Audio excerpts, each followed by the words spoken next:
Hello, my dear students who are going to sit for the Madhyamik examination in 2022.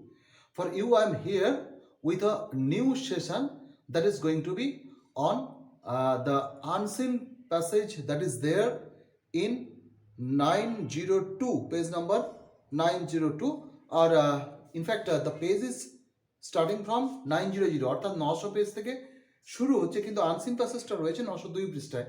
তো এই যে unseen প্যাসেজটা রয়েছে তোমাদের রিডিং কম্প্রিহেনশনে, সেইটা আমরা খুব ভালো করে আজকে একটু পড়ে বুঝে নেব এবং যে সমস্ত আইটেমসগুলো রয়েছে সেগুলো আমরা ওয়ার্কআউট করব। তো সময় নষ্ট না করে let's move on to the passage there. Okay, scientists have recently reported, বিজ্ঞানীরা রিসেন্টলি বা সম্প্রতি একটা রিপোর্ট দিয়ে জমা দিয়েছেন, নথি জমা দিয়েছেন বা জানিয়েছেন that the polar ice cap, অর্থাৎ মেরু অঞ্চলে যে বরফের চাদর বা বরফের স্তর, সেটাকে পোলার আইস ক্যাপ বলা হয়।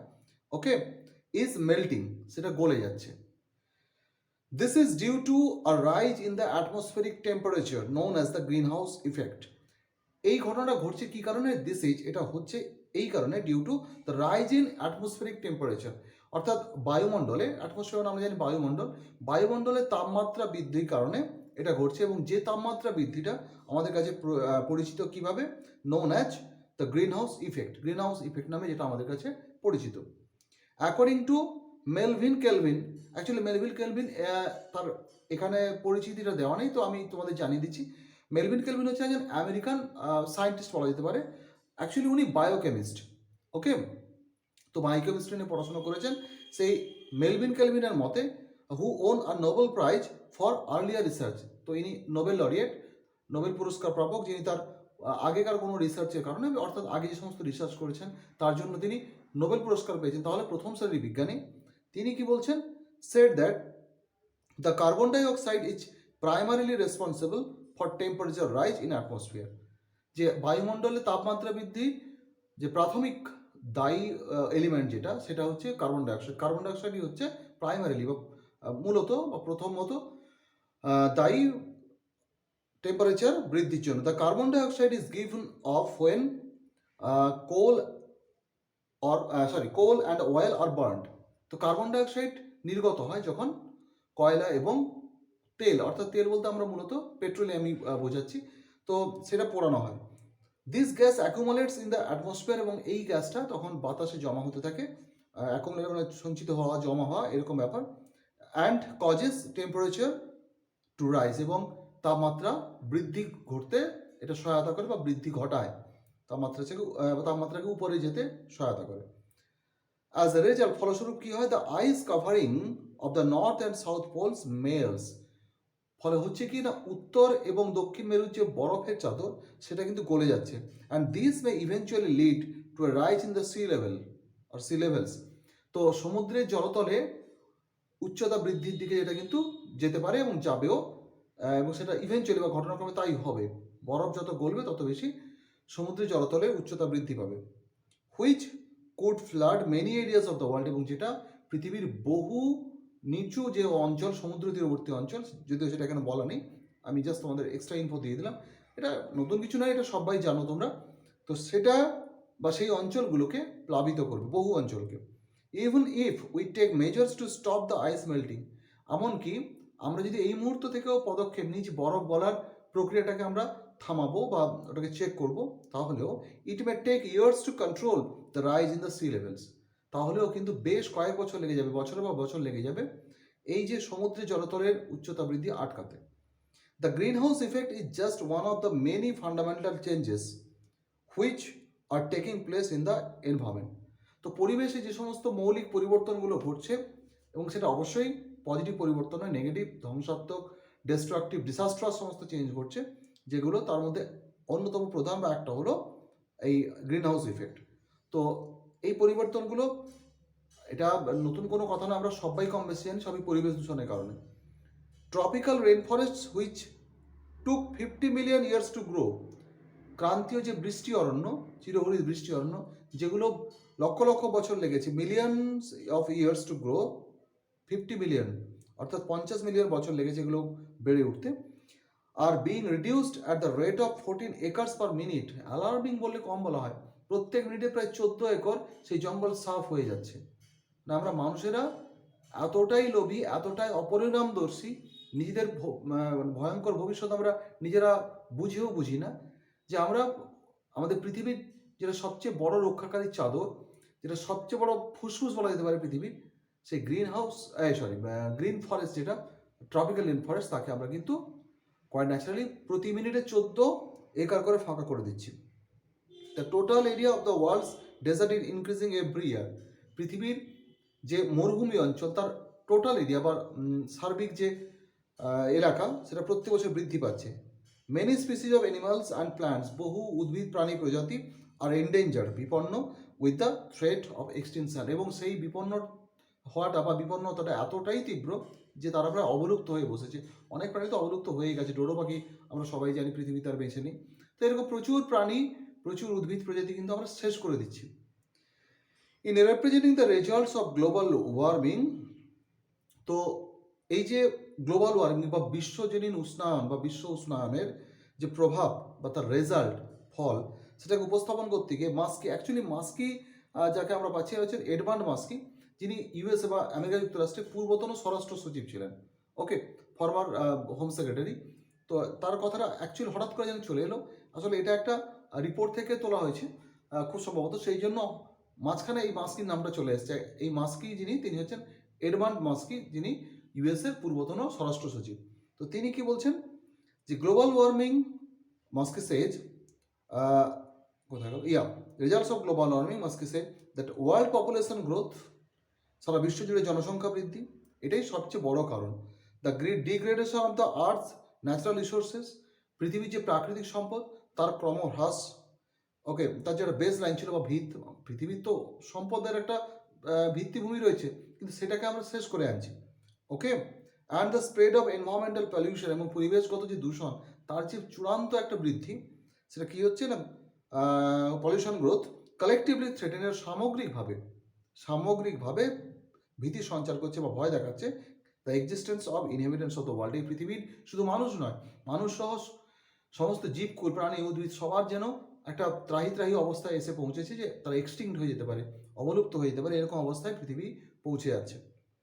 If the people of the world do not act quickly, যদি এই পৃথিবীর যারা মানুষজন অর্থাৎ আমরা খুব দ্রুত কাজ না করি, ওকে, অ্যান্ড ডিসাইসিভলি, সেটা চূড়ান্তভাবে, অর্থাৎ কোনো হালকা চালে নয়, সবচেয়ে সর্বোচ্চ গুরুত্ব দিয়ে যে বিষয়টা দেখা উচিত সেরকম একটা ব্যাপার, টু প্রোটেক্ট দ্য এনভায়রনমেন্ট, পরিবেশকে রক্ষা করার জন্য, তো this world will soon become uninhabitable, এই পৃথিবী খুব শীঘ্রই কিন্তু বসবাসের অযোগ্য হয়ে যাবে।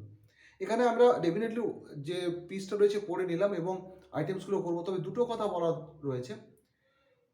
আমাদের হাতে কিন্তু সময় নেই, তোমরা যারা দেখছো বা আমি এখান থেকে তোমাদের ক্লাসটা নেওয়ার চেষ্টা করছি, প্রত্যেকের জন্যই কিন্তু খাড়া ঝুলছে।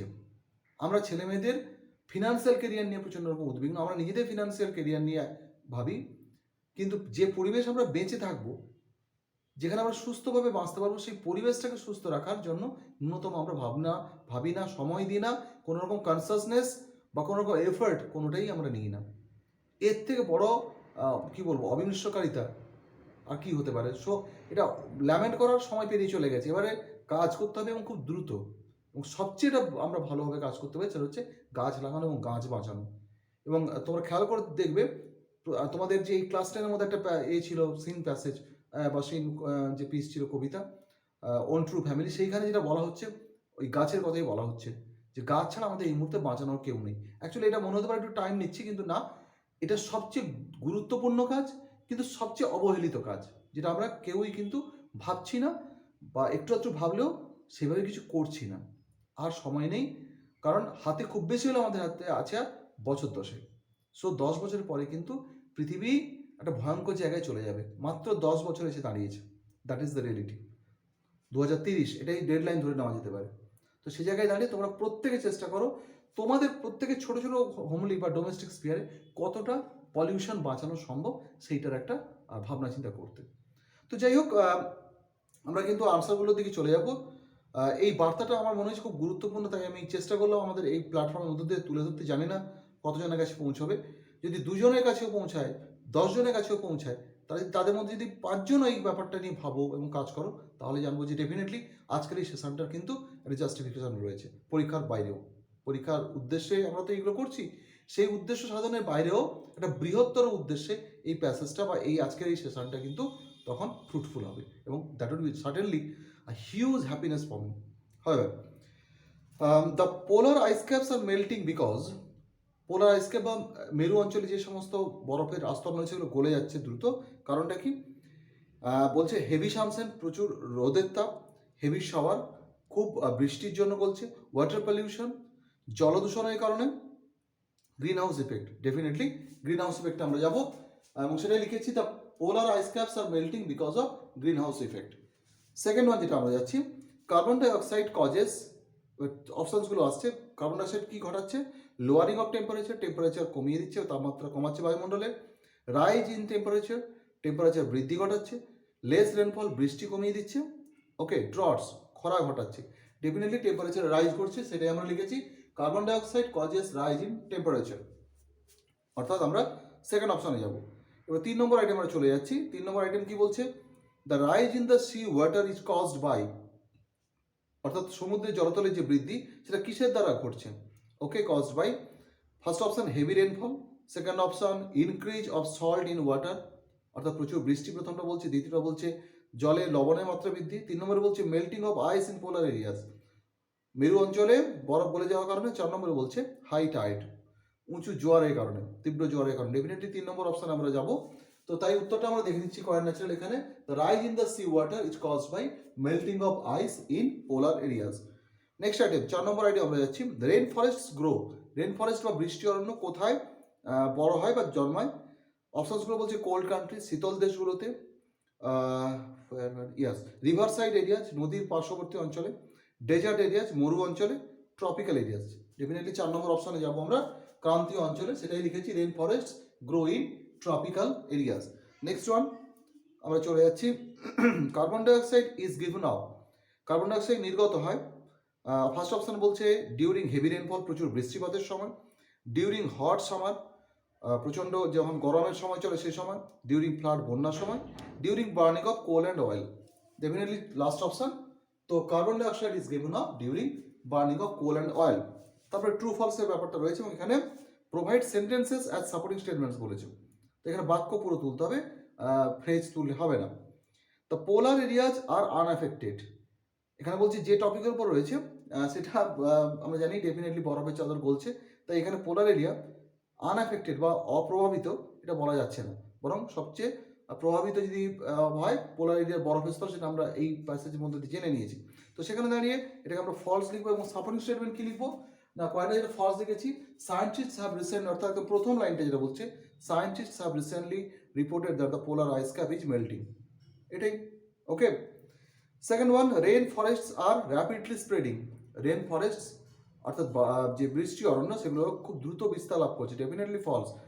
প্রতি মিনিটে আমরা 14 একর করে জঙ্গল ফাঁকা করে দিচ্ছি, সেই লাইনটা আমাদের তুলতে হবে। Tropical rainforest which took 50 million years to grow are being reduced at the rate of 14 acres per minute, এটা ফলস লিখেছি আমরা ডেফিনেটলি, এবং সেটাই দিচ্ছি, tropical rainforest which took ... 14 acres per minute. তো পরের অপশনটা, পরের আইটেমটা আমরা যাচ্ছি, carbon dioxide is responsible for the rising of atmospheric temperature. এটা 100% ট্রু, যে কার্বন ডাইঅক্সাইড হচ্ছে বায়ুমণ্ডলে যে সমস্ত তাপমাত্রা বৃদ্ধির ঘটনা তার জন্য দায়ী। তো এটা আমরা ট্রু লিখেছি, এবং যে সাপোর্টিং স্টেটমেন্টটা দিয়েছি, দিস গ্যাস অ্যাকুমুলেটস, এখানে যেটা রয়েছে, this gas accumulates in the atmosphere and causes temperature to rise, এই বাক্যটা আমরা মানে তুলেছি। যেহেতু বড় বাক্য, এখানে স্পেস কম, তাই ডট দিয়ে তুলেছি। এটা আগেও বহুবার বলেছি যে যদি ওখানে পরীক্ষার খাতায় সাফিসিয়েন্ট জায়গা থাকে তাহলে কিন্তু তোমাদের পুরোটা লেখার জায়গা মানে সম্ভব, বা এটা তোমাদের লিখে আসাটা দরকার, আর না হলে জায়গা ছোট থাকলে প্রথমে অংশ কিছুটা, তারপরে 3টে ডট, তারপরে আবার শেষের অংশ কিছুটা কোটেশনের মধ্যে দিয়ে দিবে। তো এরপরে কোয়েশ্চেন আনসারিং সেশনটা রয়েছে, answer the following questions, what is green house effect. তো এটা একটা বাক্যে লেখা যেতেই পারতো, যে এই যে বলছে না যে এখানে দেখো, rise in atmosphere temperature is known as green house effect, এটা লেখা যেতে পারতো, কিন্তু যেহেতু 2 নম্বর তাই একটু বড় করে লিখেছি আমি, different types of air pollution, বিভিন্ন ধরনের বায়ু দূষণ, কজ ঘটায়, ওকে, রাইজ ইন অ্যাটমসফিয়ারিক টেম্পারেচার, বায়ুমণ্ডলের তাপমাত্রা বৃদ্ধির একটা ঘটনা ঘটায়, which is known as the green house effect. যেটা আমাদের কাছে পরিচিত গ্রিন হাউস ইফেক্ট বলে। তো এরপরে যেটা বলছে how are the polar ice caps melting, polar ice caps বা যেগুলো বরফের আস্তরণ সেটা কীভাবে গলে যাচ্ছে। এটাও প্রায় ওই প্রথম অংশের মতোই উত্তরটা শুরু হবে এবং অনেকটাই সেটা আসবে। আমি ওটাই প্রায় লিখেছি। Various types of air pollution cause a rise in atmospheric temperature which make okay which makes হবে I am sorry which makes the polar ice caps melt. Okay, তো কোয়াইট ন্যাচারালি আমরা দেখতে পাচ্ছি যে various types of air pollution, বিভিন্ন ধরনের বায়ু দূষণ বায়ুমণ্ডলের তাপমাত্রা বৃদ্ধি ঘটাচ্ছে এবং সেটা পোলার আইস ক্যাপগুলোকে গলিয়ে দিচ্ছে বা আইস ক্যাপটাকে গলিয়ে দিচ্ছে। অলমোস্ট সেম আনসার, শুধু শেষ অংশটাকে একটু চেঞ্জ করতে হয়েছে। Next one, okay okay what is the serious impact of green house effect. তো অ্যাকচুয়ালি এই যে 2 নম্বর প্রশ্নটা আমার মনে হয়েছে যে এখানে অন্য কিছু লিখলে কি বেটার হতো, যে কীভাবে গলে যাচ্ছে মানে তার কি ইম্প্যাক্ট হবে বা কী ব্যাপার, কিন্তু সেটা পরের দিকে রয়েছে আর কি। কারণ এখানে যে ইম্প্যাক্টের কথা বলা হয়েছে মূলত জলতলের উষ্ণতা বৃদ্ধি, পোলার আইস ক্যাপ গলে যাওয়ার, কারণ সেটা পরের দিকে একটা প্রশ্ন রয়েছে। এটাকে আর বেশি কিছু আমি কিন্তু লিখিনি। তো যাই হোক না কেন, নেক্সট যে কোয়েশ্চেনটা আসছে, what is the serious impact of green house effect. Green house ইফেক্টের সিরিয়াস ইম্প্যাক্ট, মারাত্মক প্রভাবটা কি। তো এখানে আসছে green house effect causes the melting of polar ice caps. তো গ্রিন হাউস ইফেক্ট ঘটাচ্ছে কি না, পোলার আইস ক্যাপগুলোর গলন, লিডিং টু, যেটা ঠেলে দিচ্ছে কোন পরিণতির দিকে, two rise in the sea levels, সমুদ্র জলতলের বৃদ্ধির দিকে এটা ঠেলে দিচ্ছে। যে জলতলের বৃদ্ধি which would flood many areas of the world, যেটা কিন্তু প্লাবিত করবে পৃথিবীর বহু এলাকাকে। এরপরে প্রশ্নটা যেটা রয়েছে, তো এই উত্তরটা একটু আমি আরেকবার জাস্ট বলে দিচ্ছি। Green house effect causes the melting of polar ice caps leading to rise in the sea levels which would flood many areas of the world. 4 number যে প্রশ্নটা রয়েছে বলছে what did Edmund Muskie warn. Actually did এটা কেন দিলে না, এটা আমার একটু ডাউট রয়েছে, কারণ পুরো এটাতে আমরা দেখেছি প্রেজেন্ট টেন্সে রয়েছে এবং প্রেজেন্ট টেন্সে থাকলেই লেখাটা ঠিকঠাক আসবে। তো তাই আমি ডাস ধরে নিয়ে আনসারটা করিয়েছি। ইনফ্যাক্ট এখানে যে ফ্যাক্টগুলো বলা হচ্ছে এটা অতীতের কোনো ফ্যাক্ট নয়, এটা কিন্তু বার্নিং প্রবলেম। এটা আমাদের কাছে খুব বড় একটা সমস্যা, এটা কিন্তু সমাধান হয়নি, বরং ধীরে ধীরে বাড়ছে। তাহলে এই কোশ্চেনটা প্রেজেন্ট টেন্সে এলেই বেটার হতো, সেটাকে আমি প্রেজেন্ট টেন্স ধরে নিয়েই কিন্তু আনসারটা লিখিয়েছি। মাস্কি কি বলছেন, এডমান্ড মাস্কি। তো এডমান্ড মাস্কি ওয়ার্নস, সেই জন্য ওয়ার্ন কথাটা নিচে আমি একটু দাগ দিয়ে দিয়েছি। Edmund মাস্কি warns that environmental pollution is threatening the existence of the inhabitants of the world. তিনি সতর্ক করে দিয়েছেন কি না, পরিবেশগত যে দূষণ সেটা থ্রেটেন করছে, যেন ভয় দেখাচ্ছে যে বিলুপ্ত করে দেবে বলে। কাকে না, এই পৃথিবীর যারা বাসিন্দা সবার অস্তিত্বকে বিলুপ্ত করে দেবে। And if the people of the world, এবং যদি পিপল অফ দ্য ওয়ার্ল্ড, এবং যদি এই পৃথিবীর মানুষেরা আমরা যদি খুব দ্রুত কাজ না করি, do not act quickly and decisively, এবং ডেফিনেটলি একটা প্রভাব পড়বে এরকমভাবে যদি কাজ না করি। নাম কা বাস্তে একটা গাছ লাগালাম, গাছটা আমি লাগিয়ে কর্তব্য শেষ করলাম, গরু ছাগল তার কর্তব্য করে গেল, নিট রেজাল্ট 0, এরকমভাবে পরিবেশে কাজ হয় না। তো যাই হোক, decisively to protect the environment, okay, অর্থাৎ প্রকৃতিকে রক্ষা করার পরে যদি আমরা কাজ না করি, this world will soon become uninhabitable, এবং খুব দ্রুত এই পৃথিবী বসবাসের অযোগ্য হয়ে যাবে। এইভাবে তিনি এই বলে তিনি সতর্ক করেছেন। এরপর একটা পার্ট রয়েছে আমরা জানি, যেটা কিন্তু গ্রামার এবং ভোকাবুলারি পার্টের মধ্যে, সেটা হচ্ছে আনসিন প্যাসেজ থেকে ওয়ার্ডগুলোকে আমাদের বেছে আনতে হয় এখানে অর্থ বুঝে। তো এখানে বলছে প্রথম যেটা রয়েছে বেসিক। তো বেসিকের ক্ষেত্রে আমরা ফান্ডামেন্টাল শব্দটা পেয়েছি। বেসিক মানে একদম প্রাথমিক স্তরের, ফান্ডামেন্টাল মানে ওটাই মৌলিক বা প্রাথমিক ব্যাপার। এরপরে শব্দটা রয়েছে সারাউন্ডিংস। এখানে একটু কনফিউশন থাকতে পারে। সারাউন্ডিংস কথাটা মানে আমরা জানি আমাদের চারদিকে সব কিছু। তো এখানে আমার পুরো প্যাসেজটা পড়ে মনে হয়েছে দুটো শব্দ আমাদেরকে কনফিউজ করতে পারে, দুটো বা তিনটি শব্দ। একটা হচ্ছে অ্যাটমসফিয়ার, এনভায়রনমেন্ট, এবং অনেকে মনে হতে পারে এরিয়া। এরিয়া কিন্তু হবে না ডেফিনেটলি এখানে। এরিয়া মানে যে কোনো এলাকা হতে পারে, কিন্তু অ্যাটমসফিয়ার মানে বায়ুমণ্ডল, সেটাও বাদ দিচ্ছি। পড়ে থাকে এনভায়রনমেন্ট বা পরিবেশ। তো আমাদের চারদিকের যে ব্যাপার স্যাপার বা পরিমণ্ডল, তাকে আমরা পরিবেশ বলি। কিন্তু এখানে একটা মেজর জিনিস মিসিং আছে, আমরা নিজেরাও তার মধ্যে কিন্তু ইনভলভ। এই ভাবনাটা ভাবি না বলেই পরিবেশ নিয়ে ভাবনাটা আমাদের যেন মনে হয় যে আমাদের চারদিকের বিষয়, আমাদের যেন বিষয় না। তো যাই হোক, আমি অত ডেপথে যাচ্ছি না, আমি কিন্তু আনসারটাই যাচ্ছি, এনভায়রনমেন্টটাই লিখেছি আমরা এখানটাতে। সারাউন্ডিংস থেকে এনভায়রনমেন্ট করেছি। তারপরে ছিল কন্টামিনেশন, পলিউশন, দূষণ, এবং not fit for living, contamination মানে তাই, আর নট ফিট ফর লিভিং বসবাসের যোগ্য নয়, ডেফিনেটলি আনইনহ্যাবিটেবল। এই যে লাস্ট শব্দটা শেষ দিকটাই ছিল, এই যে বিকাম আনইনহ্যাবিটেবল, একদম শেষ শব্দ, সেটা এখানে দেওয়া রয়েছে। তো এক্স্যাক্টলি আমরা এই পেজের আনসিন প্যাসেজটাকে শেষ করলাম। ডেফিনেটলি পরীক্ষার দিকে চোখ রেখে নয়, পরীক্ষা প্রস্তুতি অঙ্গ হিসাবে এটা যেরকম গুরুত্বপূর্ণ তার থেকে অনেক বেশি গুরুত্বপূর্ণ যে মেসেজটা আমি দেওয়ার চেষ্টা করলাম, মেসেজ দেওয়া নয়, সবচেয়ে বলা ভালো স্বনির্বন্ধ অনুরোধ তোমাদের কাছে থাকলো যে প্রত্যেক বছর অন্তত বেশি না হলেও 5টা থেকে 10টা গাছ সযত্নে লাগিয়ে বড় করে তোলো, লাগিয়ে দিয়ে ডিউটি শেষ নয়। মানে অ্যাকচুয়ালি আমাদের সবাই যদি এই কনসাসনেসটা নিয়ে কাজ করি গাছেদের ব্যাপারে বিশেষ করে, তাহলে কিন্তু খুব দ্রুত আমরা না হলেও এবং পুরোপুরি না হলেও বেশ খানিক এই প্রবলেমটাকে কন্ট্রোল করতে পারবো।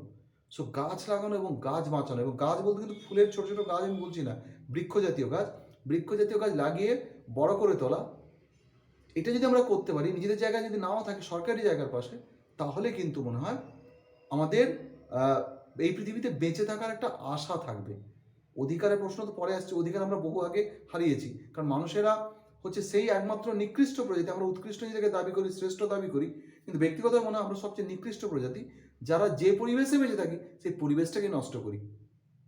তো এক্স্যাক্টলি সে অধিকার আমরা হারিয়েছি এই পৃথিবীতে বেঁচে থাকা, অন্তত যে পাপ আমরা করে এসেছি যুগ যুগ ধরে, বেশ কয়েক শতক ধরে, অন্তত লাস্ট 3-4 শতক ধরে, সেই পাপের স্খলন করা দরকার, না হলে কিন্তু পাপের শাস্তি ধ্বংস এবং মৃত্যু। এটা মাথায় রেখে এই প্যাসেজটা আমি করালাম আজকে। এটা আমি আবারও বলছি, যতটা না এক্সাম পারপাসটাকে মাথায় রেখে, তার থেকে অনেক বেশি বড় একটা উদ্দেশ্যকে সামনে রেখে। সো প্লিজ তোমরা মেসেজটাকে একটু এখানে ফিল করো এবং ডেফিনেটলি অ্যাকর্ডিংলি কাজটা করো বা কাজগুলো করো। সো এই আবেদনটা রেখে আজকের এই ক্লাসটা আমি শেষ করছি এখানে।